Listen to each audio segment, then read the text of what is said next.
we're going to get our program started. My name is Thomas Groom, and for the sins of my youth, or so it seems, I am the director of Boston College's Institute of Religious Education and Pastoral Ministry. The only problem is I can't even remember the sins, so you can tell the stage of senility I have reached. I'm delighted to welcome you, and we're very proud of the continuing education program that is sponsored by our institute, our Pastoral Institute, and indeed in collaboration with the Church 21 initiative. And a good deal of our funding and our imagining of what kind of curriculum to offer comes in conversation with and in support by our C21 initiative. So it's been a wonderful partnership, and we're very proud of it. Just to make a plug for, usually each year we have a variety of seminars and soirees and Saturday workshops and evening conversations, morning conversations, different formats and different pedagogical formats. We usually have 2 public lectures a year, and this is one of them tonight. Next year, our 2 public lecturers will be Avery Cardinal Dulles to begin the year, and then Sister Elizabeth Johnson to end the year. And if that isn't an instance of Catholicity at its best, by way of breadth and depth, I don't know what might be. So we're delighted that you could join us and keep an eye out for our programs as they unfold throughout the year. I also want to thank my assistant director, Jean Remillard, for her great work in organizing our continuing education program. Jean isn't here tonight. In fact, she is very happily not here tonight because she's on her honeymoon in Hawaii instead. So with 3 feet of snow still outside, you can imagine how happy she was going off to Hawaii. But Jean does a marvelous job for us, and we're very grateful to her. It's my privilege and my honor to introduce Dr. Helen Alvarez to you this evening.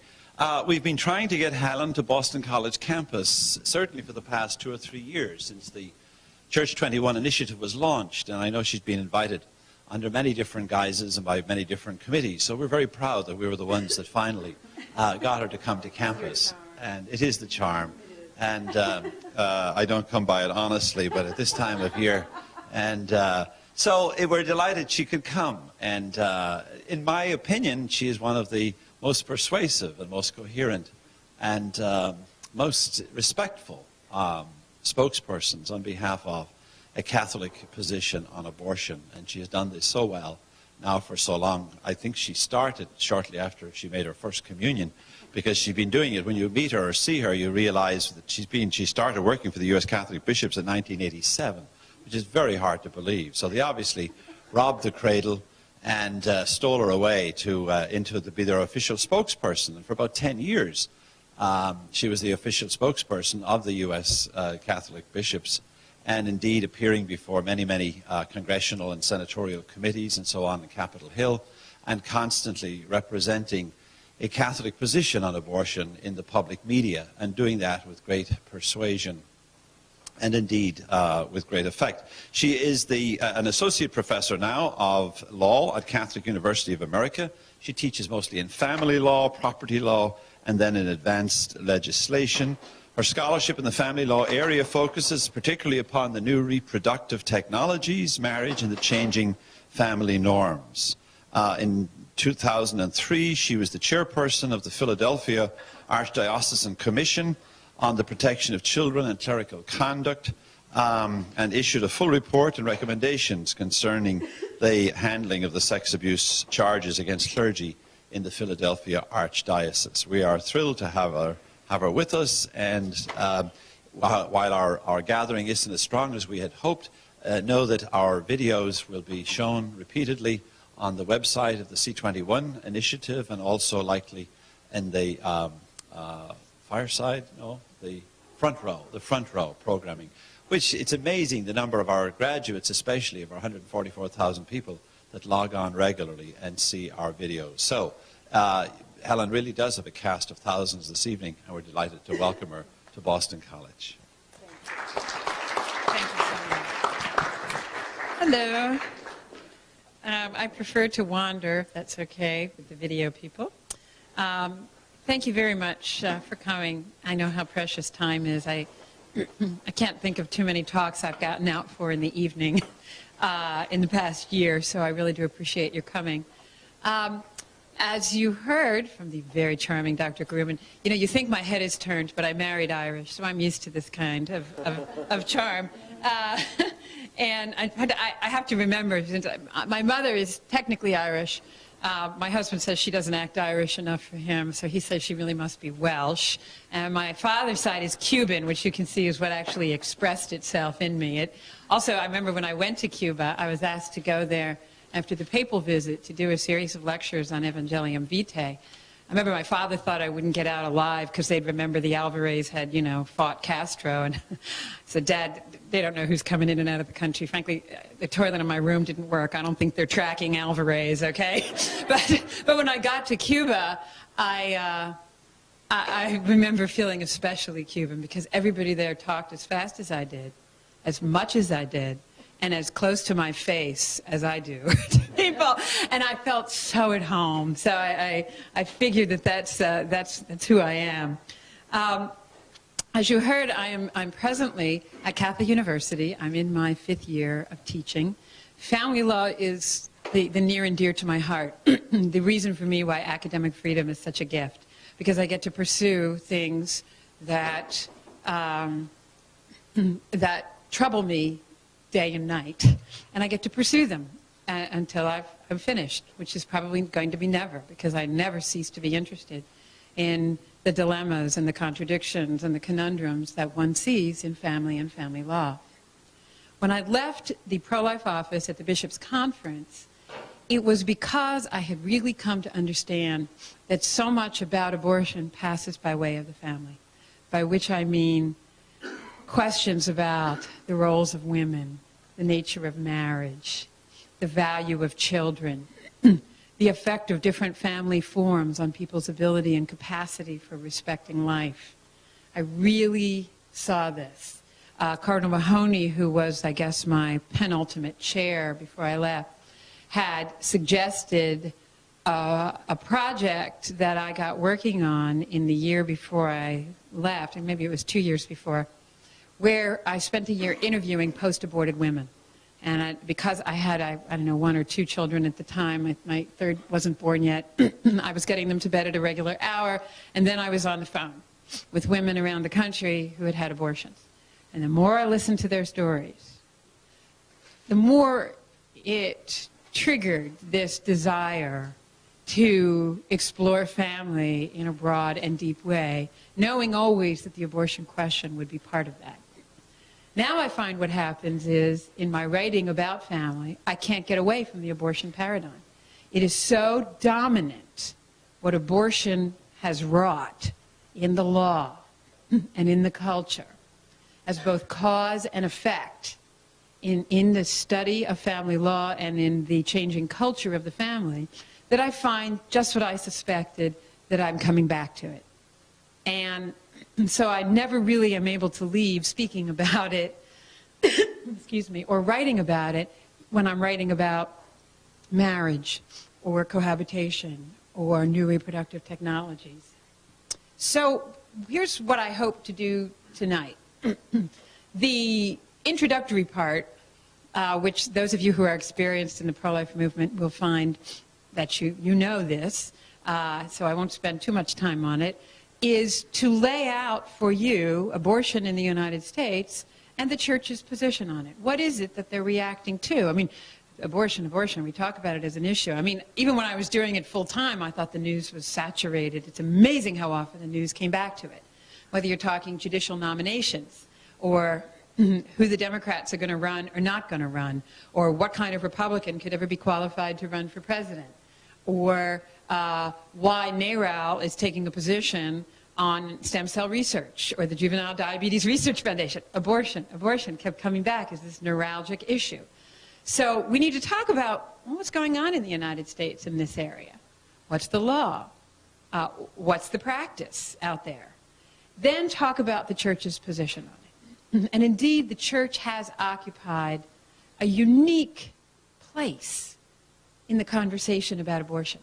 I try to explain this to my students in my legislation course. In that course, while we study the classic legislative texts, the legal texts, we also write legislation. and I always choose to write on a topic that interests me. Did I say I loved academic freedom? And this year it's stem cells. And the church keeps popping up in their research. And they keep saying, why do we keep seeing the Catholic Church? And I'll say, well, for the same reason you keep seeing them in abortion, because in this issue, questions about faith and reason keep cycling back. And the church in the United States is particularly expert, and they even call themselves this in Vatican II and at various UN conferences, particularly expert, particularly open to scientific, empirical expertise on these types of topics. The church's prominence in this has redounded in different ways, sometimes to its benefit and sometimes to its detriment, but it has played a unique role. So what's the church's response to abortion in America? What's its arguments? Then, and I think the part of the discussion that will be of more conversational back and forth interest to you is the collateral effects of abortion. And when I say I see it popping up here and there, you know, NOW, the National Organization for Women, I mean, when you hear that, the first thing that comes to your mind ought not to be abortion.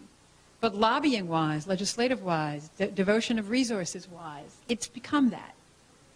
What's it done to women's groups? What have been some of its political effects? And by that I mean on the various branches, political effects on the judiciary, on legislation, on the executive, on the politics of the parties. What have been some of the personal effects of abortion? And by that I mean, what are the populations out of which it comes? What happens to them? What other personal effects? Family form, marriage, premarital sex, cohabitation, education, income are related to abortion. So I want to talk about some of its collateral effects. Some you know, some might be kind of surprising. And talk about why this is so. And then talk, I think, about some reasons for hope with some cynicism. I live in Washington. Parties can talk all they want about all the good things they're going to do, and in the end, it moves very slowly, and sometimes not at all. But I still think there are some grounds for hope right now in both political parties. And I want to talk about those at the end. So that's the agenda for this evening. Let me lay out first the facts of abortion in the United States. And when I talk about the law, it's not because I think the law is the most important thing. I think the most important thing is what goes on, you know, in the home of a particular woman who has decided on an abortion, in the clinic, and after the fact, and the collateral effects of that. But it is a fact in the United States that the law on abortion is closely correlated with the practice. You know, that the opening wide of the doors to legal abortion is correlated with the dramatic rise in the numbers, along with a talking about abortion in terms of rights and an essential part of women's freedom and so forth. So you do need to talk about the law. Let me start with that, because then we'll talk about the numbers and so forth. You know, it may come as a surprise to many of you that abortion was, even though in the 1960s there were some states allowing abortion more than they had before, it had been mostly illegal since about the mid-19th century, when the medical community was more informed about the events of fertilization and conception and decided that this was a time to step in and say, no, now we know more about the origins of human life, and it ought to be protected from the beginning. Took until the 1960s, but there was, and they tried to associate themselves with the civil rights and feminist movements of the time, illegitimately in my mind, of course, this changing of abortion laws in some states. What is not well known is that while there was a changing, right prior to Roe versus Wade, there was a backlash against more open, more permissive abortion laws. And in states like New York, where the legislature did one thing, the people turned around and reacted and said, no, we don't want as much abortion as you've put in. And the momentum really was on the side of the protection of human life. It really was. Along comes the Supreme Court in Roe versus Wade and says that based upon an earlier Supreme Court case, Griswold versus Connecticut, which had found a constitutional right in married persons to have access to contraception, based upon Eisenstadt v. Baird, which was the case that said, listen, the right to have contraception isn't something that's inherent in couples. It's in an individual.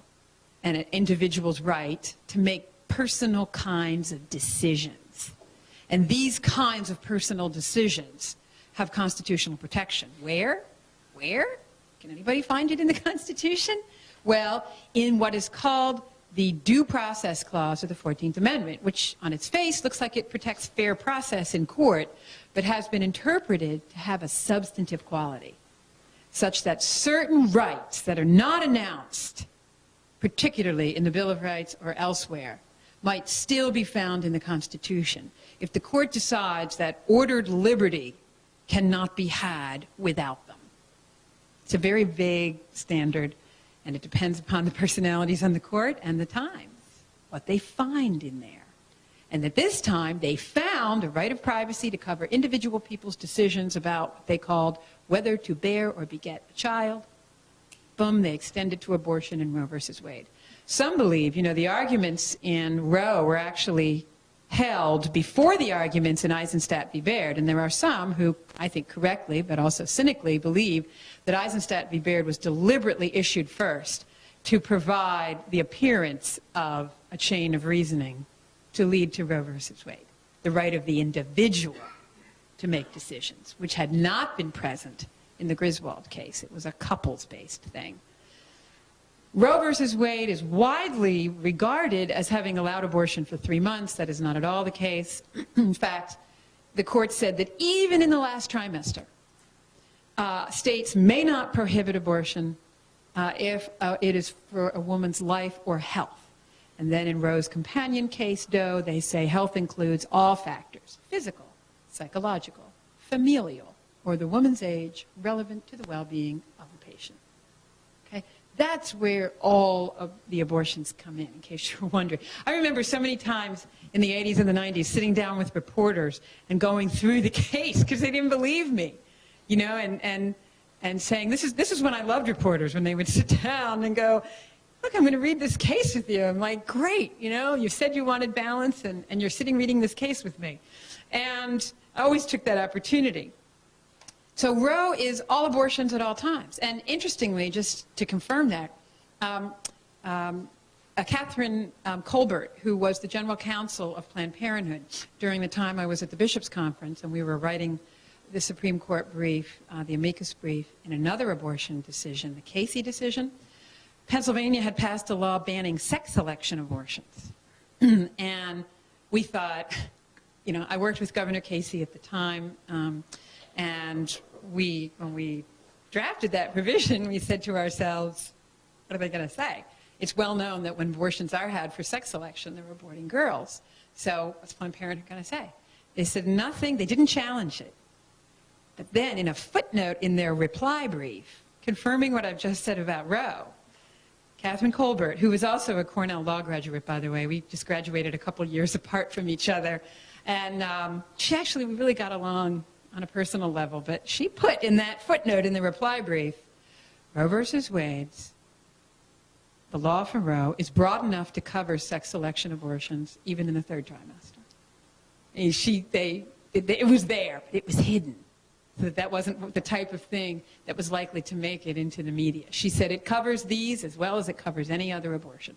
And then I think a president of Planned Parenthood, not like a co-president at the time, wrote a letter to, I want to say it was the New Republic, saying the same thing. She said, what's the option?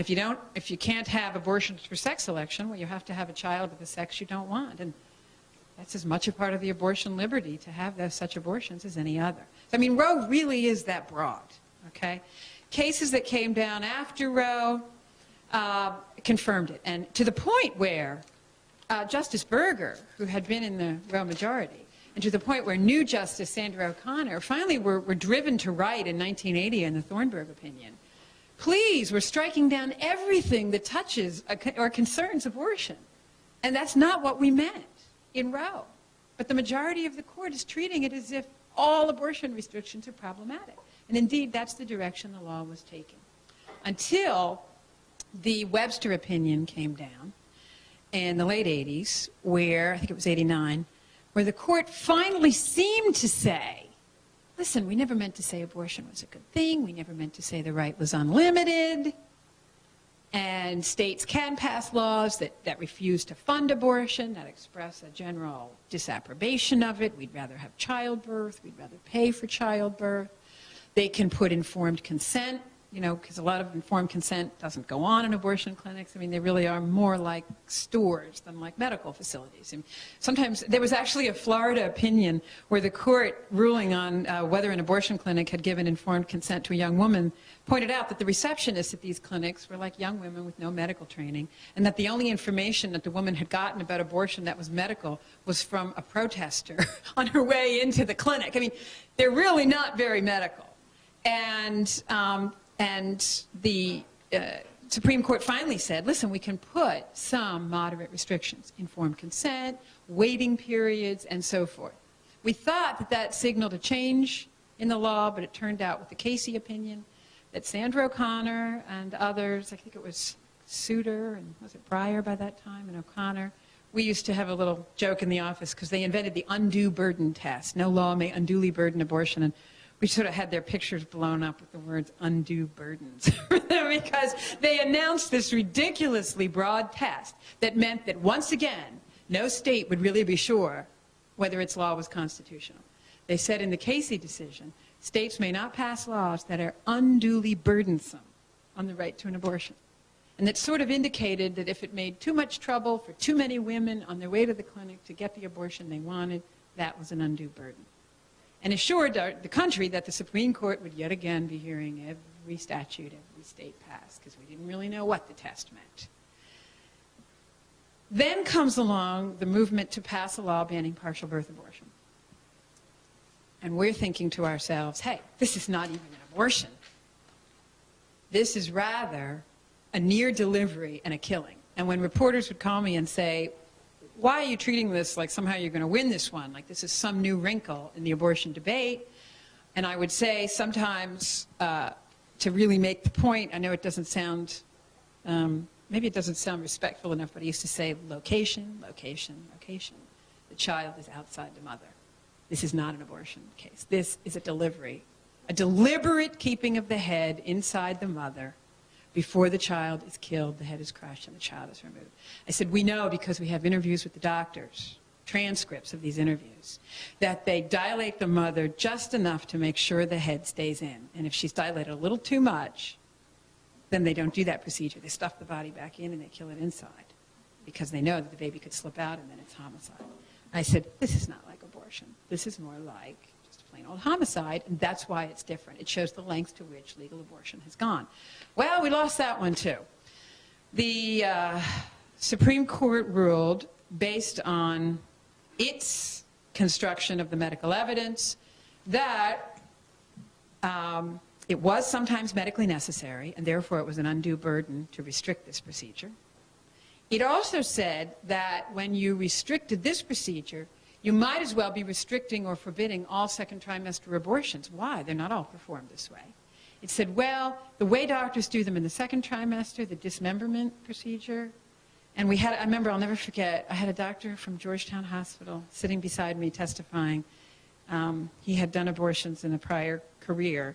That he says, we were in a joint House, no, this was just the Senate hearing, and he says, what am I supposed to do? Hands or feet slip out all the time when I'm doing the second trimester abortion. What, am I going to be a criminal because I'm doing an ordinary second trimester abortion because the law is phrased such that if a part of the body goes out and then there is killing, it's a partial birth abortion and it's all of a sudden criminal? I can't keep all those limbs in while I'm trying to do that dismemberment, he said. Supreme Court sided with his view of the phrasing of the law and the possibility that it would cover the most common later term abortion procedure, which was dismemberment, and said, no, it's an undue burden on a woman's right to choose an abortion. So we're not in a great place with the Supreme Court. I mean, they opened the door rhetorically in the Webster and Casey decisions.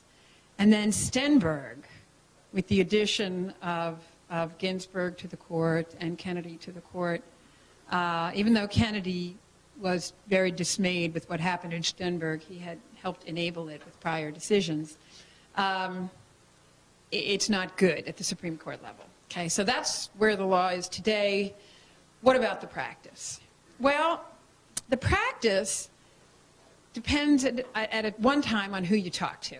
The National Abortion Rights Action League, which was founded by two guys, Bernard Nathanson and Larry Lader, used to tell everybody that there were 100, or I don't know what they say, 1 million abortions a year and 10,000 deaths. So they had some greatly inflated number.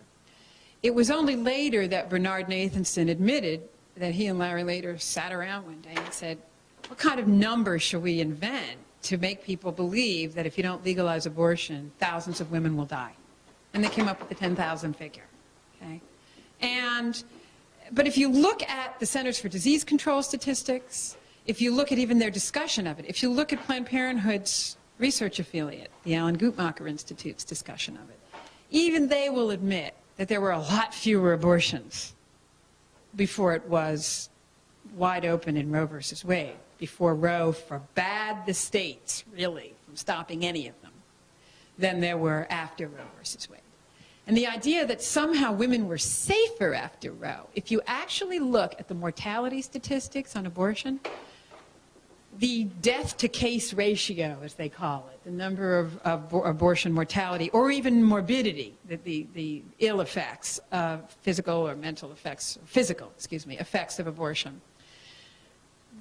The numbers of those actually declined far more rapidly between the 40s and the 70s than they've declined since. Why?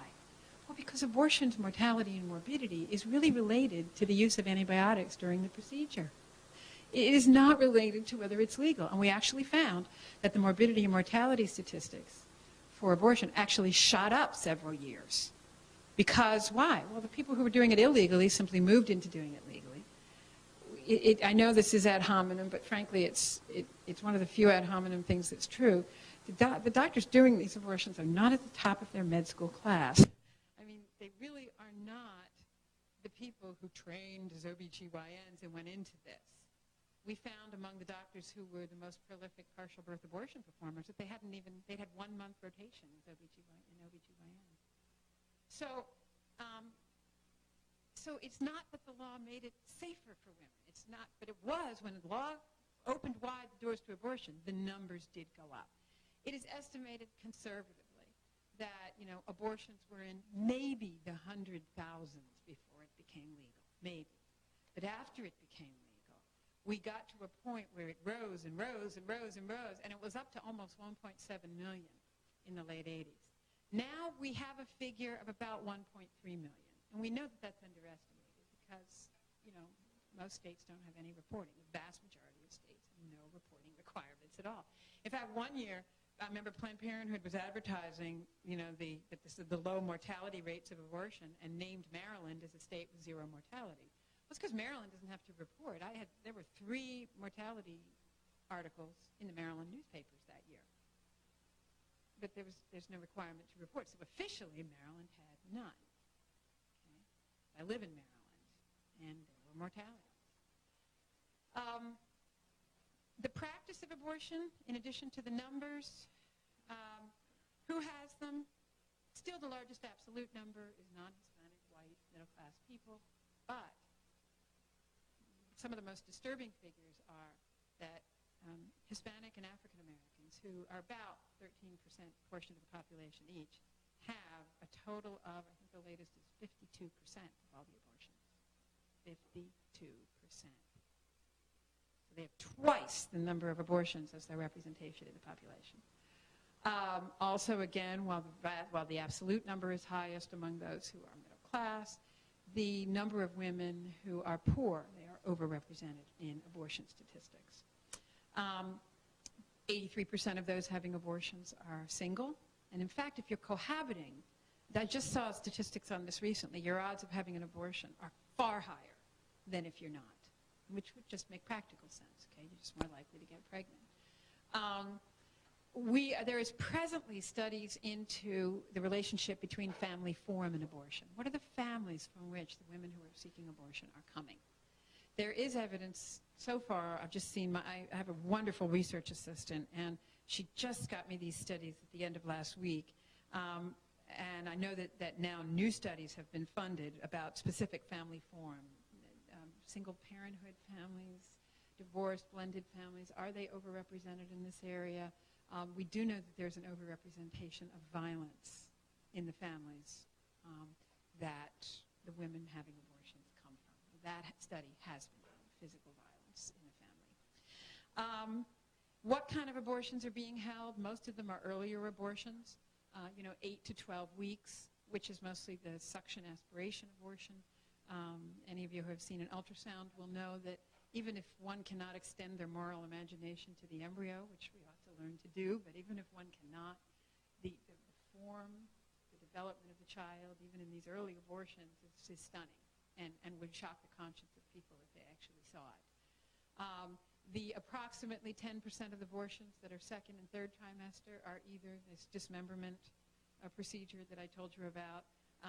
They call it a dilation and evacuation, evacuating the child part by part.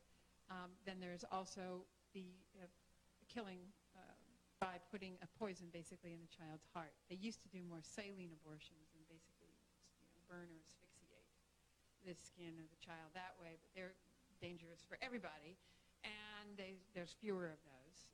And now partial birth abortion has entered the scene. We don't know exactly how many they are. We don't know exactly. But the ideas that NARAL first put forward, there were a few hundred, or they were only done to extract already dead children, no. The doctors who did them came forward and said otherwise. There was this good investigative reporter in northern New Jersey who I became friendly with over the years, who made it clear that she was firmly pro-choice in our interviews, but who called a clinic in northern New Jersey and found to her amazement that that clinic alone was doing thousands. She couldn't believe it. And she got confirmation from 2 different doctors, and she ended up coming out against the procedure eventually in an editorial. She was horrified, and she ended up being willing to have her articles considered as part of the congressional presentation on the lies that had been put out on this topic. Let me see, I've talked about mostly younger women, under 25 is a big group of abortions, although the numbers of teens have gone down some. The what I've talked about, where people are having abortions, interestingly, it hasn't entered the mainstream of medical practice. You really do see it more in clinics, freestanding, not really concerned with other surgeries or other medical well-being of women, really there to do abortions. It has not entered private medical practice or hospitals to much of a degree at all, even after all these years. The claim was made that this was because of Operation Rescue. Women are being terrorized, doctors are being terrorized. The number of doctors doing abortions in hospitals, it rose quite a bit between 73 and 76. And then it declined. I'm not sure if it's declined every year, but virtually. It just didn't want it. Okay? They really voted with their practice. And that tells you a lot about it, too. It tells you a lot about it. Another aspect of abortion in America has got to be, it wouldn't be America if I didn't discuss opinion polls, okay? One thing I really was proud of, among many things about the pro-life office at the Bishops' Conference, is that we commissioned what I call straight shooting polls. We really didn't go out there and say, here's a picture of an abortion, what do you think of it? I mean, we didn't say, how badly do you believe abortion is murder? We simply said, we asked the question, under what circumstances do you think abortion is moral? Under what circumstances do you think abortion is legal? Or should be legal, excuse me. And we got straightforward answers. And it's very telling because they eventually, a lot of other polling places went along with these kinds of questions. We had hired Worthman Polling initially to do vast polling on this. Some groups, Planned Parenthood, National Abortion Rights Action League most particularly, really, they just mask what they're after and ask, who should decide instead of what is it they're deciding and what do you think about it. And what you find is that you have, when you ask these polls, when you ask these straightforward questions, you've got 10 to 13% who want it almost always illegal. You've got about 13% who want it always legal. Well, now that's interesting. That's the really interesting figure because it's always legal and you have 13% on that one. 13% support for the law that we've been living under for, what's this, 2005, 32 years? That's not a lot.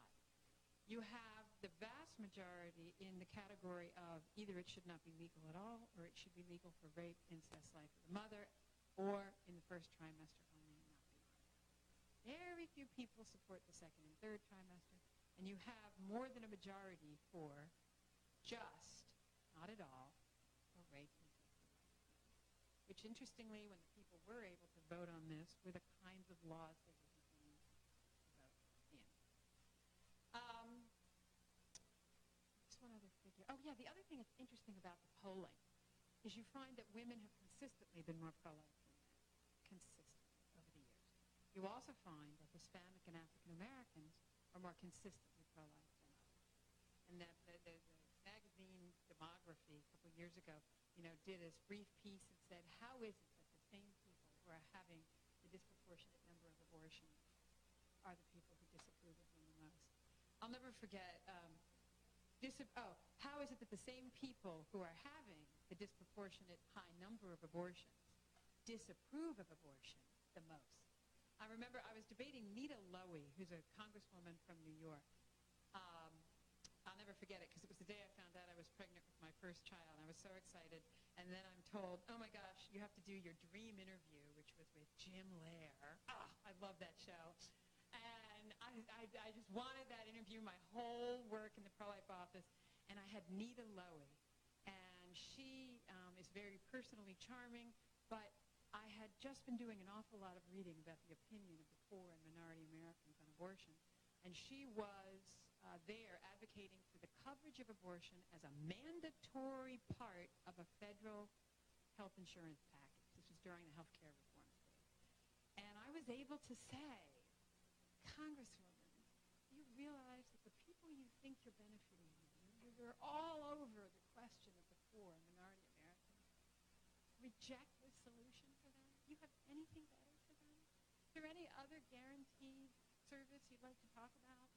Could we guarantee them maybe an education? Could we guarantee them a better job training? Could we guarantee something else?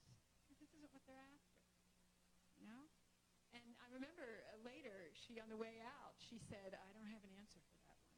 She said, the way she put it, I think, which was an expression in the early 90s, you ate my lunch on that one. She said, I don't have anything to say.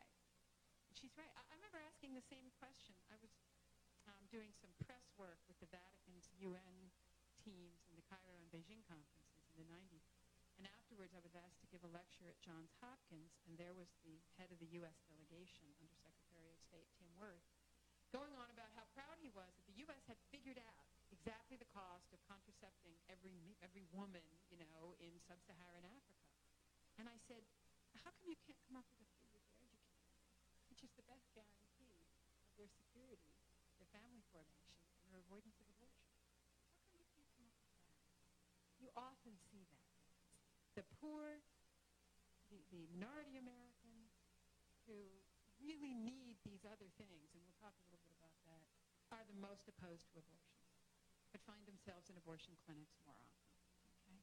The other thing you find, sadly enough, is that the wealthier you are and the better educated, and it's almost, you should see it, with every extra year of grad school, your opinion on abortion is more likely to be toward its legalization. It's really, I see that with my wonderful students, but the idea that I could be their professor, that I could actually be in a position of, some intellectual job and be pro-life is an absolute violation of everything the Clintons believe. They think that, either I'm not smart at all, and that's the reason they don't understand property or family law has nothing to do with the fact that it's hard and I can understand it, or that I just have a blind spot. It's Catholic fides, not ratio. They just don't understand it. You really see this in higher education. All right, so that's sort of, I've painted a very broad picture of the situation that we're talking about. What is the church's response? Respect life. Respect life. And that the origins of respect for life is the first command, do no harm, do not kill. That when we are confronted with what is human and alive, that our first obligation is respect for life. And of course, that goes the rock bottom, the minimal aspect of that is not to harm the other, is not to kill.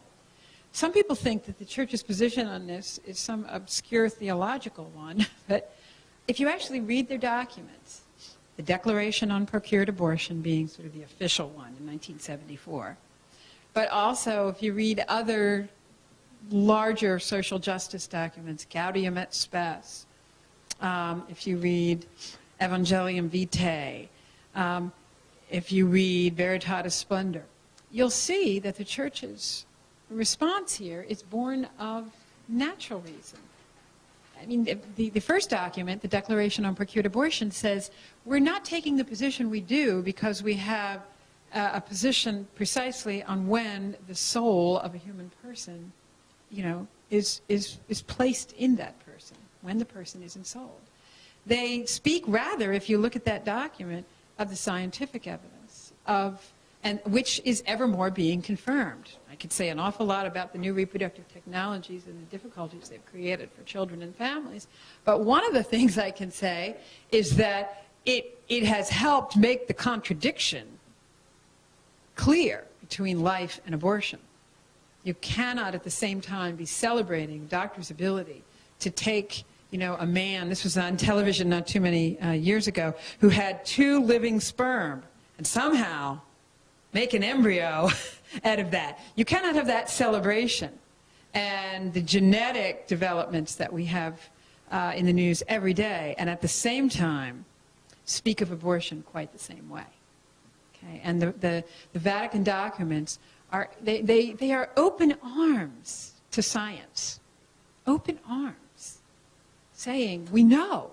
It's the belief and reason and belief in a circle in action. We know this is true, and we're sure that when you empirically research it, it will confirm it. It's Christian hope, but it's turned out to be right. And the emerging evidence about the formation of the human person is confirming the uniqueness, the turning point that is the moment of conception. To those who say the church is, there's so many objections to the church's position. Let me try and do them briefly. Number one, you're guys. You're celibate. What do you know? That is an unreasoned objection. It does not speak at all to the substance. It doesn't speak to women's, to say, anecdotally, but also I think this could be empirically true, grassroots leadership in the pro-life movement over the years, to women's opinion on the topic, to our knowledge. It doesn't speak to the scientific evidence. It doesn't speak to the centuries of social confirmation of opinion against abortion. It just doesn't.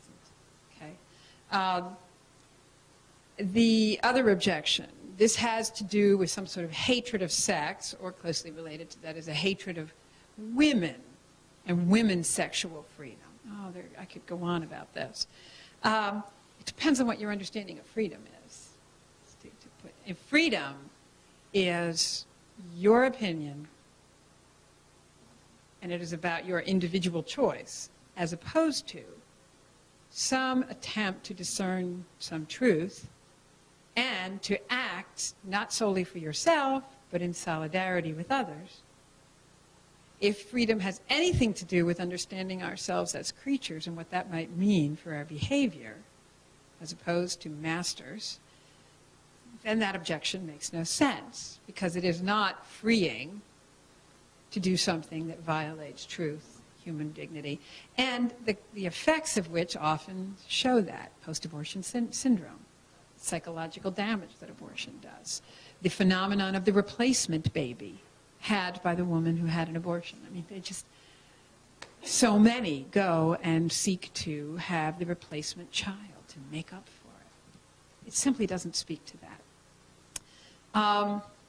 Also, the church's position, if you actually read it, is not about women or men. It is about human life. It is not a statement about the role of women. Okay?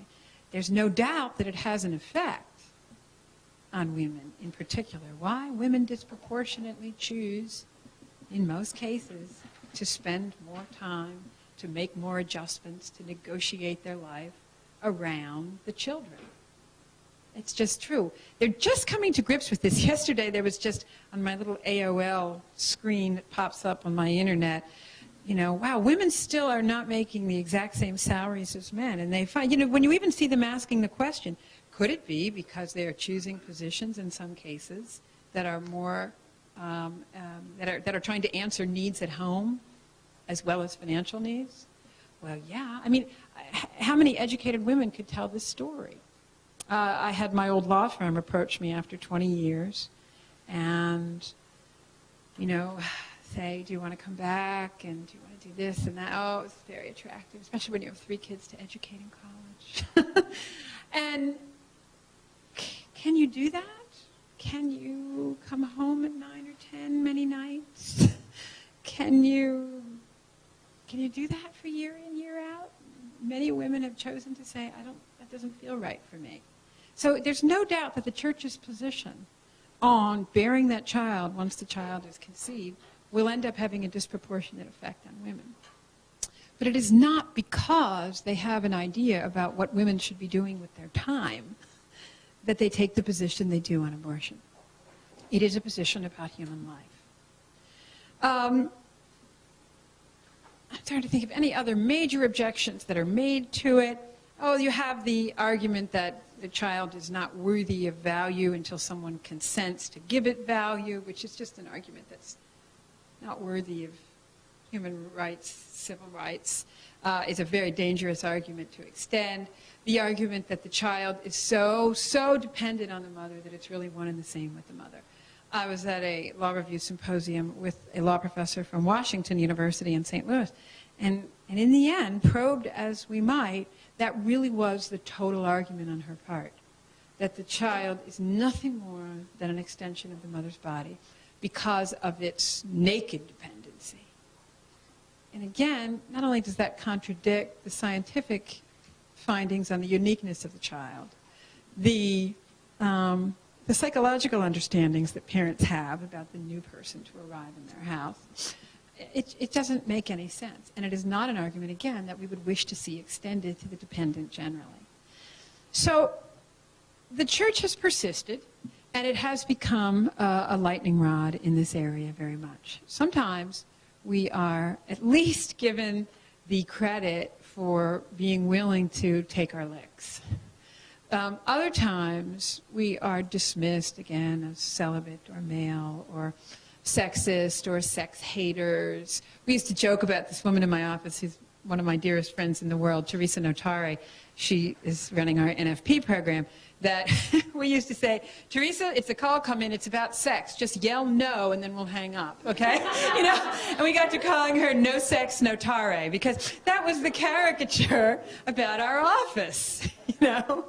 And it honestly, I mean, I think Andrew Greeley's studies about the sexual lives of Catholic families, the church's discussion of it, the church's discussion of marriage and family and human sexuality, it's one of the last dignified, romantic places where you can go and talk about sex. And I will give you an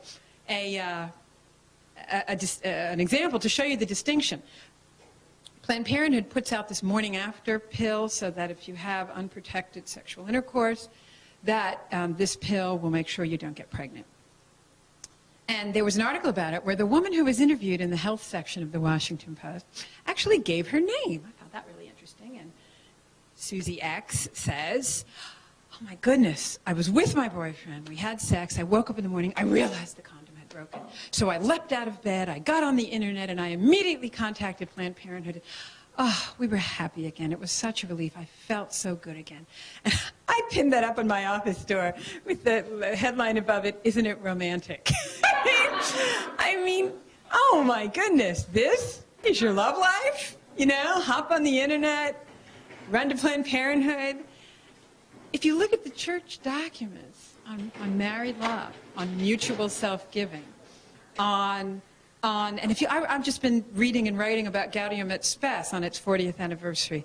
And if you look at the language about mutuality of mind and heart and the meaning of the physical union and the significance of the children, it is one of the last places romantic love is still alive, I'm telling you. And the church, I think, is coming to realize its bounty here, and probably led by lay people, will probably do even more in this area in the future. But this objection to the church on the grounds of its supposedly, no sex policy is simply not accurate, either in the literature or in the practice of Catholic families. Let me talk now a bit about the collateral effects of abortion, and then really I will stop and we'll talk about any of these things. Let me just grab some water. Or if anybody wants to say anything right now before I get into that, I'd be happy to. Okay. You're dying to hear about the collateral effects. I can see that. Okay. Here are some things that ought to be considered as associated with abortion in the United States. As I've been reading in family law, and particularly as I've been reading about the federal government's desire to put money and energy behind marriage promotion, I've begun thinking about the connectivity between family form, stable marriages and family, and the host of other social issues that they believe they're trying to solve. Now, truth be told, there's probably some altruism, but there's a lot of, wow, if people were married, they would really get off the welfare lines. I mean, there's a lot of that thinking going on. It is the fact that single-parent families are vastly overrepresented as recipients of temporary assistance to needy families, okay, the TANF, the new name for federal welfare programs. And what they're trying to do is, with millions and millions of federal dollars, sometimes through faith-based initiatives, sometimes through secular initiatives like community marriage projects, to help prepare people better for marriage and to help them while they're married, teach them communication skills, in the form of some laws, covenant marriage laws, some proposals in the state of Georgia and elsewhere to actually slow down divorce for people who have children, just have some more mandatory conciliation, a little longer waiting period. You have a lot of efforts now to keep marriage stable. Frankly, I think a place that it's lacking is, the single most robust predictors of divorce in terms of premarital behaviors are cohabitation and premarital sex with other partners. That's a tough one to get at, especially since we've gotten rid of most of our laws in that area. But I just think some more thinking needs to be done on how we might do that without violating privacy guarantees. In any event, it turns out that in the United States today, family form, and we used to think it was just single-parent family situation, but it turns out in the latest study that just came out at the end of last year, so it's just a couple months ago, that it's not just single-parent families, it's cohabiting families, including cohabiting families where the parents are the biological parents of the child there. Blended families, okay? That in every case, these families' children have lesser educational attainment on average, as a national phenomenon. Lesser educational attainment, okay? Less likely to graduate high school. It's been well known in the case of children from single-parent families. Sarah McClanahan, a very renowned and respected sociologist from Princeton, has pointed that out. She also pointed out that it's not all accounted for by economics, that more money would help some, but that money cannot fix the gap. That, in fact, there's something about the presence of a second party there, she said, that provides the necessary margin for the child to succeed in school. Her research has now been extended by others into the case of cohabiting families, divorced families, and step-families. And it turns out that educational attainment is depressed in those situations as well. It then turns out, of course, this is no news to anybody, that there is a direct correlation between education and income. I teach this to my property students, that in the United States today, we study all these cases beginning in the 16th century about land and trusts and the rule against perpetuities and leaving, vested remainders that are defeasible or subject to open, to the next generation. But as it turns out, and this has been written about by Marianne Glendon at Harvard. It was written about in the most famous Law Review article, the most cited ever, by Charles Reich at Yale, The New Property, that the most valuable thing a person can have today is their education and know-how. And government benefits are also one of those. But for people who didn't wish to rely on government benefits their whole life, and now you can't, because there's a cap in the federal law on how long you will be able to receive them, education and know-how is the new property. And in fact, the Vatican has caught on to this. I mean, in the early social encyclicals of John Paul II, you might even say it was President Rerum Novarum in 1891, the insistence upon what workers deserve, okay? People's know-how and education is the new property. Laborum exercitum, the Pope writes about this at some length and says it is access to education that must be guaranteed to everybody if we're going to talk about property rights. The poor, and among them disproportionately represented, minority Americans, African American, Hispanic American, are going to have their income depressed if they don't get education. And it turns out that this is also related to abortion statistics. As I mentioned, disproportionate numbers of abortion come from minority groups and from the poor, way disproportionate. Okay? It also turns out that that lower income and minority groups are way overrepresented among those who never marry, divorce more often, have children out of wedlock, and cohabit. Okay? That's all. That it's this cycle. Okay? And there is a racial element to all of it that has to be broken. That is just a disproportionate difficulty. In Washington, D.C., and now, just the other day, the statistic was 86% of births are out of wedlock. 86%. I was in El Salvador last summer, I guess it was, and I was talking to the papal nuncio there, and he gave me a figure of over 70% in El Salvador, because why? Poverty, they don't marry, and the men come over here to work. They don't want legal strings. They don't want obligations of an enforceable nature overseas in some cases relating to marriage, but they have the children and they send money back for them, billions of dollars a year, but the children are born out of wedlock. A final piece of this.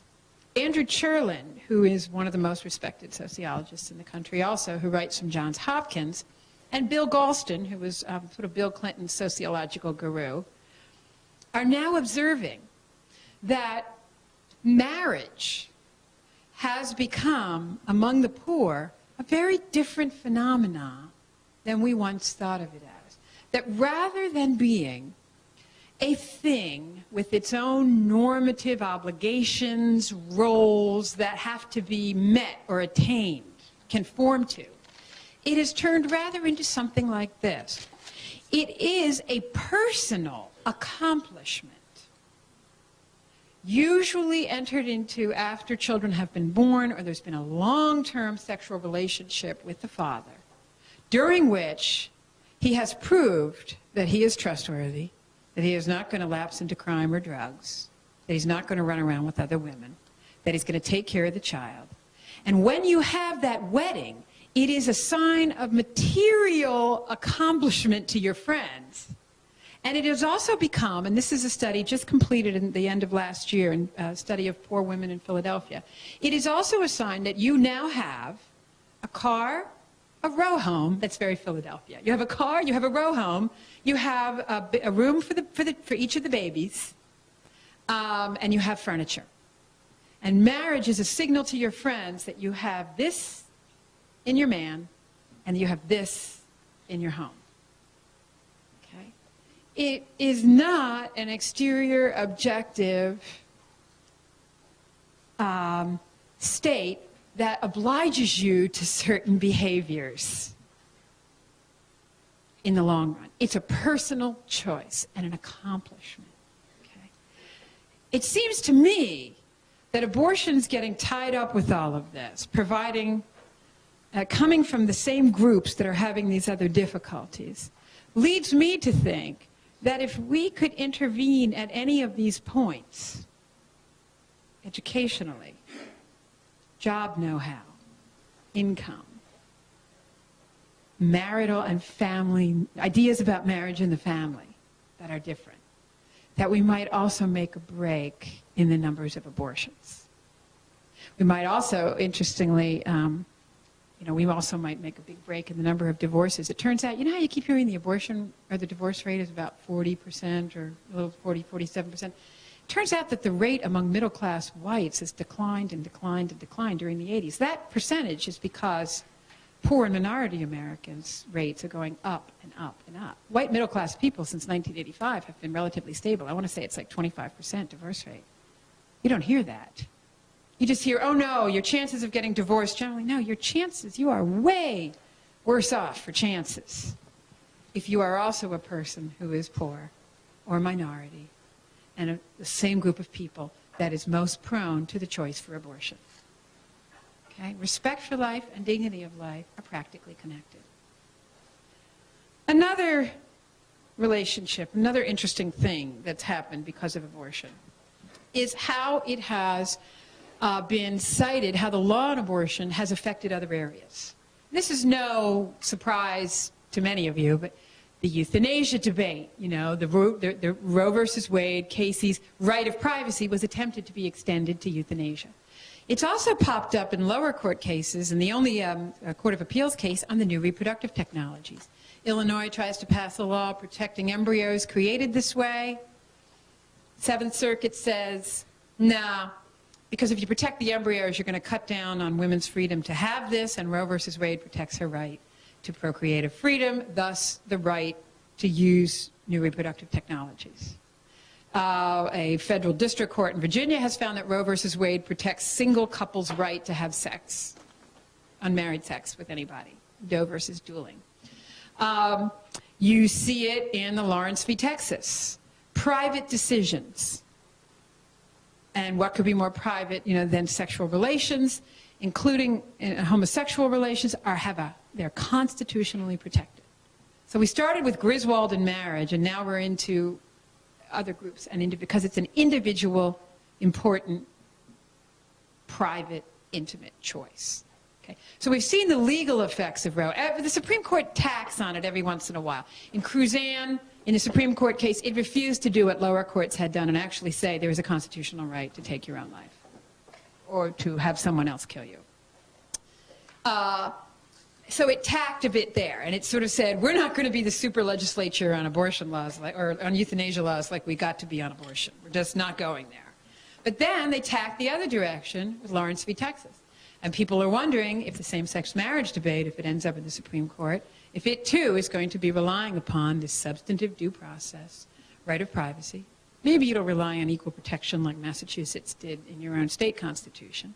But people are, the arguments that are being made by, and this is an area that I'm such an idiot, I'm a moth to a flame that I am writing in at this point. The arguments that are being made are, that the right of privacy, just as it protects the right to marry whoever you please, protects it in the case of a same-sex marriage as well. So Roe has had legal effects.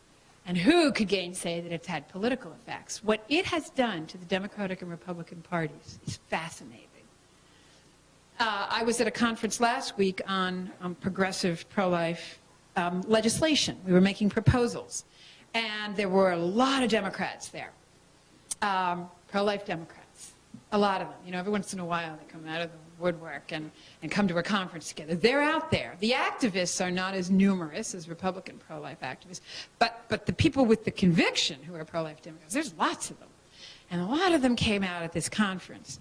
And they expressed their extreme dissatisfaction with the Republicans' ability to sell moral issues to the poor. Hey, we're, where we stand on abortion and marriage, vote with us, especially increasingly in the African-American churches, which are very attracted, very, very attracted to the church's message on marriage, or to the Republican Party's message on marriage. And the Democrats are saying, and then they get the wealthy people by making certain messages on taxes and on ownership society. And they said, if we could forward a candidate who had traditional positions on life and marriage and would appeal to the poor in particular, or even to the middle class, regarding their economic solidarity and the need for the country and for individuals to be in economic solidarity with one another, we'd have a winning ticket. But for years, the Democrats would not field a pro-life candidate. It was basically forbidden.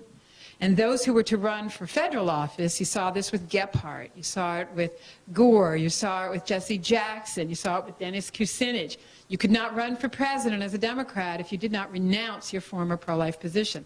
Watching Al Gore be interviewed by Tim Russert was more painful than watching I Love Lucy in her most embarrassing moment, you know, stuffing chocolates into her hat and her mouth. Remember that scene? I mean, that was what it was like watching Al Gore squirm with Tim Russert trying to explain his change.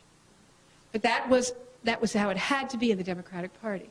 It's now known in the Republican Party, and this is with the current discussion over Condoleezza Rice, don't try and run for the highest office in the land and be what she calls herself, mildly pro-choice. I'm sorry. She calls herself mildly pro-choice, and they said, don't run if you're even mildly pro-choice for a federal office. Don't. For the presidential position. Don't do it. And they're saying, yeah, Giuliani's got a lot going for him. He's pro-choice. You know, we don't think he can ever. So in the Republican Party, it's had that effect as well. They have allowed Republicans on the local level to take either side of the question. But they have not allowed it at the presidential level. It has thus had an effect on religious membership in the Republican Party. And people who practice their faith, not just people who say, I'm of this religion or that, but people who actually say to a pollster, I go to services X times a month, are moving into the Republican Party. The number of atheists, you know, the atheists or unchurched who voted for Kerry versus those who voted for Bush, and the number of religious who voted for Bush versus the number that didn't vote for Kerry, is a shocking discrepancy. Evangelicals, I remember the first time the Catholic bishops of the United States ever co-authored a brief with evangelicals. We had the Southern Baptist Convention, and the National Association of Evangelicals was in an abortion case. My brother, who is an evangelical, I remember, for the first time we were having conversations about things other than, you know, why Mary is over-worshipped in the Catholic Church, which is the conversation we used to have a lot. And all of a sudden, we had this issue in common. When I go down and visit my brother and go to services at his church, everybody knew me. I saw you on C-SPAN. It was this bond between religious people that was turning into a political force, okay? And it has really shaped the parties to the point where people talk about, you know, fiscal Republicans versus moral Republicans. Now, the Democrats for life are very much hoping that now there will become a new vocabulary of, you know, pro-life Democrat and all others. Okay, they're really hoping for this. And they see some potential in the current hand-wringing of the Democrats over their losses on these issues and the marriage referenda that all went one way in the last elections. Okay? The other collateral effect you're seeing very much is in the selection of judges for the Supreme Court. I mean, Harry Reid and I don't know how many other senators went marching down the steps of the Capitol yesterday afternoon saying, we are going to shut down the government if the Republicans exercise the nuclear option to end filibusters. The Bishops' Conference, for the first time, you know, they do not take positions on individual appointees for offices or in the judiciary, is doing a nationwide campaign, and its only message is, don't filibuster pro-lifers simply because they're pro-life. This is new. The judiciary has become the locus of intense political activity because of abortion. The power of this issue, the way it boomerangs around and affects all the branches of government is simply stunning. You're going to have to watch this year and see, apparently the Democrats have cleared the field for a pro-life Democrat to run for Senate in Rhode Island and Pennsylvania. Governor Casey's son, I think it's Bob Casey or Pat Casey, is going to be running against Rick Santorum, two pro-lifers, because they think that Pennsylvania is that kind of state. and I think it's pronounced Langevin in Rhode Island, is going to be running, a pro-life Democrat. So, and the party is losing its mind. The biggest political PAC in the country, Emily's List, a pro-abortion women's PAC, is going in and defying the Democrats on the ground and trying to raise money for a woman pro-choice candidate to run in Pennsylvania. We're seeing real ferment in the party, a rediscussion of what democratic ideals mean to the Democratic Party. Okay? There are other there are other effects of the abortion issue that are tinier, that are more subtle. I think one thing is we've seen the tolerance of the media for, frankly, some misstatements about highly politicized issues. You know, I think if you talk to an activist in any issue, if you talk to an AIDS research activist, if you talk to an environmental activist, they might all say the same thing, so maybe I'm wrong. But having followed coverage of abortion advocacy groups for many, many years, I can tell you that they repeated stuff from their mouth that was simply didn't pass the straight face test.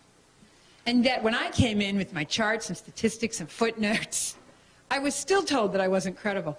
I did an ad once for the Washington Post on behalf of the church in which I footnoted every single fact. And the Washington Post refused to accept my footnotes. They said, we simply won't print it. Why? Well, we just won't. It looks stupid. I said, you won't print it because you don't want what I'm documenting documented. And they wouldn't. The pro-life movement feels it has to justify every fact. We saw the media accept things from the other side that were incredible on their face. Okay? Finally, I think one other collateral effect is its effect on the women's movement. I think the women's movement, of which I have considered myself a part since the 60s, I'm a child, you know, I grew up as an adolescent of the 60s and 70s, they would have gotten a whole lot further with me if they made sense on this issue. Ms. Magazine did a survey some years ago in which women indicated the #1 crisis of their adult life was the balance between doing justice at home and wanting to make a contribution outside the home as well. And how were they to do this? And in a culture that really, there's a law professor named Joan Williams who writes on this, very much models its work environment and laws after the ideal male worker who's able to run around the country, change jobs, work whatever hours are needed, whenever, and not flex with children. That's their ideal worker. The feminist movement, I think, has suffered a tremendous loss of momentum and sometimes outright exposure and ridicule as a result of taking the position they have on this. And of such single-mindedness on it, of saying that women can't even be free at all but for abortion. It just doesn't make sense to women. It doesn't make sense to them, most of whom will eventually marry and have children.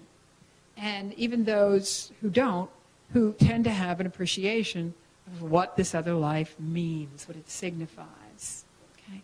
So I do think that's been it. It really, the abortion issue really bogged feminism down.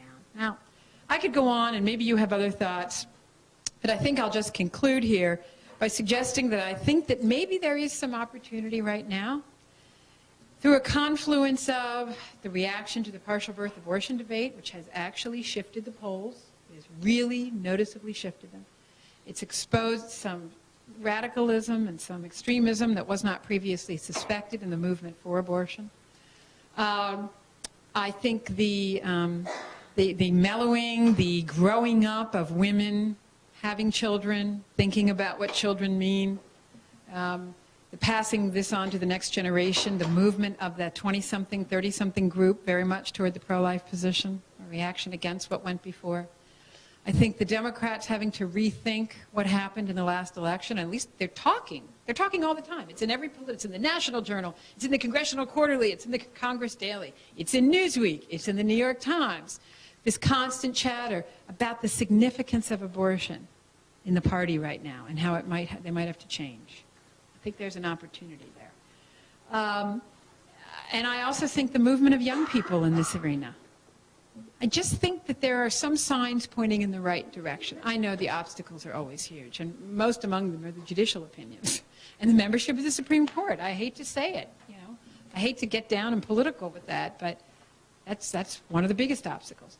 But there's also obstacles at the state level. It's not just at the Supreme Court. But I still think that there are many opportunities right now pointing in the right direction. And I think I'll just stop right there